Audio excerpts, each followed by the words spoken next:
ভাই সাইদুল, হ্যাঁ বড় ভাই। কি অবস্থা তোমার ভাই? ভালো ভাই। তুমি এত গাইমা টাইমা করতে এলা ভাই? ভাই বাড়িতে আইছি। বাইক গেছলা কে রে? কি গেছিলাম ভাই একটা জমিনের বিষয়। জমিন কি হয়েছে, বেচালছো না কিনছো? জমিন কিনছি ভাই, কথা নেই। 6 কাঠা। 6 কাঠা কয় শতাংশ তুমি কোন দেয়? জ্ঞান হয়েছে আপনি এই যে এতটা- গফর গাঁয়ের মাপ তো বড় অনেক। গফর গায়ের মাপ অনেক বড় জমি। হ্যাঁ হ্যাঁ, সবচেয়ে বড় মাপ হয়েছে গফর গাঁও। আরে না বেড়া, আমরা রেত্রগুণা বেড়া 10 শতাংশ 1 কাঠা। কি কও? কি কই মানে? আমরা রেত্রগুণা 10 শতাংশ 1 কাঠা বেড়া। আঙ্কেল তো জমিনের মাপ বড় অনেক। কেমনে মাপ বড় হইব? আমরা রেত্রগুণা বেড়া বড় বেড়া, রেত্রগুণার বলা পাম। আচ্ছা তুমি 6 কাঠা 10 শতাংশ 1 কাঠা। আর আঙ্কেল 4% 1 কাঠা। তাহলে তোমরা মাপ বড় হইলো কেমনে? আমরা মাপ বড়।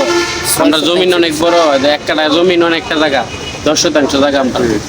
হন ভাই, তুমি এই যে এটা কি দলিলটা কি, এটা তোমার? ইয়েস ভাই। ভাই তুমি হাসাই তো কিনছো ভাই জায়গা? কি মনে হয় ভাই এমনি?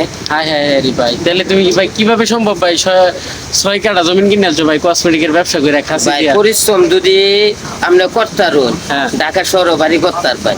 তা অবশ্য ঠিক কথা, কিন্তু আমরা তো পরিশ্রম করি, কিন্তু আমরা তো ঢাকা শহর কেন বাড়িতেই বাড়ি করতে পারি না। আরে ভাই আপনারা তো করার মতন করুন না। আমি সকাল 5টাতে রাতের 12টার তৈরি পরিশ্রম করি। সকাল 5টাতে রাতের 12টার তৈরি। রাইতে 12টা তৈরি তুমি পরিশ্রম করো? জি ও যাক, তাহলে তো তুমি অনেক পরিশ্রমী করো ভাই। অবশ্যই ভাই, তোমার এই পরিশ্রমে তাহলে তুমি আজকে 6 কাঠা জমিন কিনলা না ভাই? অবশ্যই ভাই। ঠিক আছে ভাই, তাহলে এখন শোনো তুমি, তুমি কি ঠিক মতো খাওয়া দাওয়া করো না খালি জমির পিছনে লেগে আছো ভাই? না ভাই, টাইম টু টাইম খাই, টাইম টু টাইম কাজ করি। আচ্ছা, তুমি যে 6 কাঠা জমিন কিনলা ভাই, তাহলে তুমি কি বাড়িতে মিল্লাত টিল্লাত করাইছো? ইনশাল্লাহ ভাই, যে কেনার আগে মিলাদ করে আনছি ভাই, যেসব কথাটা উদ্বোধন হয়েছে। আচ্ছা, এই 6 কাঠা জমিন তোমার কত লক্ষ টাকা গেছে? আমি ভাই 6 লক্ষ টাকা দিচ্ছি আর বাহিরে আব্বা করছি। বাহিরি কত? বাহির টোটাল মনে হয় 7 লাখ টাকার উপরে গেছে। টোটাল খারিজ মারিচ লইয়া। খারিজ মারিজ লইয়া 7 লাখ টাকার উপরে গেছে। আচ্ছা, তাহলে না তুমি কি বাড়ি করবা না এটা ফসলের ক্ষেত কিনছো? এটা ফসলের ক্ষেত। ফসলের ক্ষেত। হ্যাঁ, বাড়ি ভিটা আলাদা আছে। ও আচ্ছা, যাক, তাহলে তুমি 7 লক্ষ টাকার জমিন কিনেছো এলা এই রমজান ঈদে ব্যবসা করে না?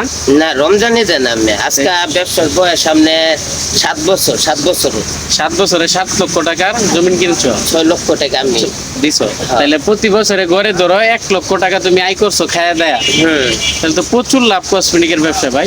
ভাই কটার লোক অবশ্যই লাভ আছে। তাহলে আমরা তো কসমেটিকই বেশি ভাই, কিন্তু আমরা তো এত লাভ পাই না বিশ্বাস ভাই, কারণ নাকি এইগুলো কি সব তুমি ডাচ বাংলা ছেড়ে করেন তা কামাইছো টাকা? আমি ডাচ বাংলা করছি, সারা মহল্লা লইয়া করি। আপনারা তো শুধু কালারে করুন, আমি সারা মহল্লা লইয়া করি। ও আচ্ছা, তুমি সারা মহল্লা করো আর আমরা শুধু কালারও করি। হ্যাঁ। এটাই আমাদের পার্থক্য। অবশ্যই আপনারা ঘুমে টুটে আমি টাকা 1000 বেচে লাই।